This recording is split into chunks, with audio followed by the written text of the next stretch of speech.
Salam pemirsa yang terhormat, saya Dr. Ida Bagus Mudita dari Indonesia yang Ramah.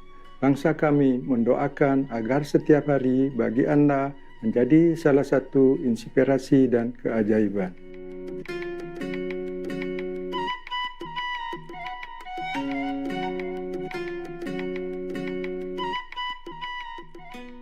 Dalam penutup dari acara dua bagian kami ini, kita mendapat kehormatan untuk mendengar kembali dari Dr. Caroline Trapp tentang hubungan antara pola makan dan kondisi kesehatan kronis yang sayangnya mempengaruhi sekitar 425 juta orang di seluruh dunia.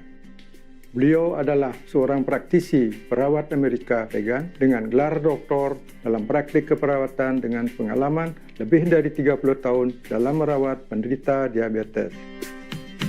Saat ini beliau adalah Direktur Pendidikan dan Perawatan Diabetes bagi Komite Tenaga Medis untuk Pengobatan yang bertanggung jawab atau PCRM, sebuah nirlaba yang berbasis di Amerika Serikat yang berupaya meningkatkan kesehatan masyarakat.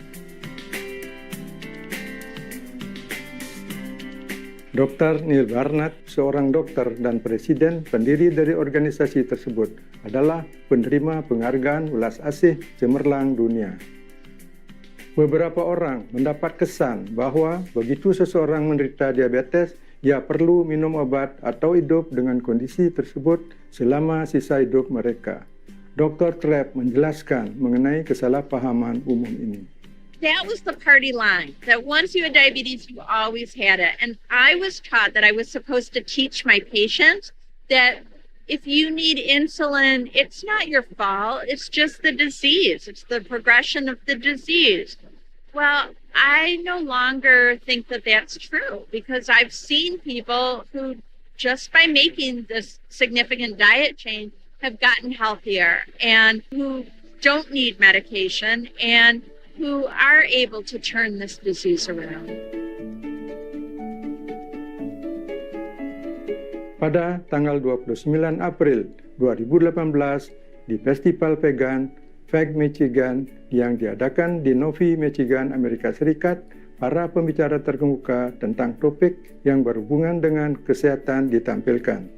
Salah satu yang ditekankan Dr. Trapp dalam presentasi festival vegan beliau adalah bahwa diet lemak hewan secara khusus mempertinggi kadar gula darah dari mereka yang menderita diabetes tipe 2, suatu kondisi yang ditandai oleh hiperglikemia karena tubuh memiliki masalah menggunakan hormon yang disebut insulin. Insulin memungkinkan glukosa masuk ke dalam sel-sel otot, tapi tetesan kecil lemak di dalam sel-sel tersebut disebut lipid intramyoseluler dapat mengganggu insulin memungkinkan gula darah masuk. Dengan menghilangkan produk hewani dari piring seseorang, maka dengan meminimalkan asupan lemak, seorang penderita diabetes bisa mengontrol lebih baik jumlah glukosa dalam sistem mereka. Beliau juga membahas beberapa salah persepsi yang umum oleh para penderita diabetes atau penyedia layanan kesehatan mereka tentang memasukkan gaya hidup vegan sebagai bagian dari perawatan. Berikut ini adalah kutipan singkat pembicaraan beliau. In terms of diet, these are some of the reasons that I hear people or doctors say that their patients can't do a plant-based diet. So one is concerns about lack of protein. Have you ever visited anybody in the hospital because they weren't getting enough protein? No. Okay, it doesn't happen. If you're getting enough calories, you are probably getting enough protein. Another concern is that it's too hard for most people. And how many of you in this room are currently or have followed a plant-based diet? Oh my goodness. All right, those of you who haven't, look around. It's doable and I applaud all of you. Another big concern is too many carbohydrates. And this is it's heresy in the world of diabetes to tell people they don't have to worry about carbohydrates. But I want to make the distinction between whole food carbohydrates, what's in fruits and vegetables and potatoes and corn, and whole grains like steel-cut oats or brown rice or millet or barley, and highly processed carbohydrates like fruit juice or instant oatmeal. Those are things that have the fiber removed from them, and those are problematic. Kami akan jeda sejenak di sini untuk satu pesan konstruktif dan akan segera kembali. Tetaplah bersama kami di sini di Supreme Master Television.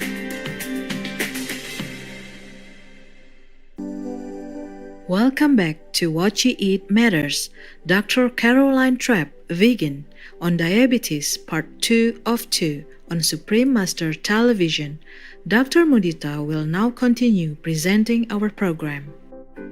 Penekanan di Amerika Serikat terutama mengandalkan obat-obatan untuk mengobati diabetes dan kondisi kesehatan kronis lainnya telah diamati dengan cermat baru-baru ini. Pakar medis sedang mengevaluasi kembali apakah para pasien benar-benar mendapat manfaat dari minum obat-obatan tertentu dan apakah manfaat dari obat-obatan itu benar-benar melebihi efek sampingnya yang serius. Ini telah berkembang ke pendekatan lain oleh beberapa praktisi kesehatan yang disebut mengurangi peresepan. Deprescribing is a new term. All of the clinical practice guidelines talk about when to start somebody on a pill and when to increase the dosage or advance to another pill or to add an injectable. But until recently, there were no guidelines that talked about when to stop medication. But I want your viewers to know that just last month in March, the American College of Physicians published brand new guidelines where they reviewed 4 international large studies that looked at medication use in type 2 diabetes. And what they found was that these medications lowered blood sugars, but they did not do what they were promised to do. They didn't necessarily prevent strokes or heart attacks.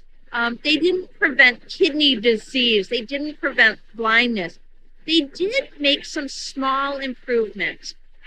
People had less protein in their urine. People on a dilated eye exam maybe had less damage to the blood vessels in the eyes, but not things that were clinically meaningful. And the harms to people taking all these medications in these studies were great. People had severe hypoglycemia, low blood sugar, that would require help from somebody else to get treatment or would sometimes put somebody in the hospital. So the harms from these medications are great, not only the side effects, but also the expense and the impact on lifestyle. You know, having to take these medications every day, having to do injections, having to monitor blood sugar in order to make sure the medication is safe. It should be a choice for an individual, and they should be fully informed on the risks and the benefits. And I applaud the American College of Physicians for reviewing the literature, looking at the standard of care, and taking this new stand and saying the physicians on the front lines should be very careful in using medications. And I want to put those two ideas together. We not only want to use less medication, but we want to use more plans. That tight control is important. We want to see people have good numbers, but we don't want to get there with medications. Kami bertanya kepada Dr. Trapp apa saja saran lain yang beliau miliki untuk seseorang yang menghadapi penyakit diabetes untuk meningkatkan kesehatan mereka. Beliau memberikan beberapa saran yang sangat baik. There's a lot of things that people can do to take charge of their health besides what they're eating. Exercise is really important, but by itself it often isn't enough. But exercise is great for burning up sugar, for increasing muscle mass, for treating and preventing depression. So I highly recommend a regular exercise regimen. Getting enough sleep is also really important. And sleep should be like a vital sign. When you go in, have your blood pressure checked and your height and weight, somebody should be asking you how much sleep you're getting, because that's another thing that's really important. And of course, if you smoke cigarettes, that's the number one recommendation. Quitting smoking will go a long way to protecting the blood vessels that are at risk of damage from diabetes.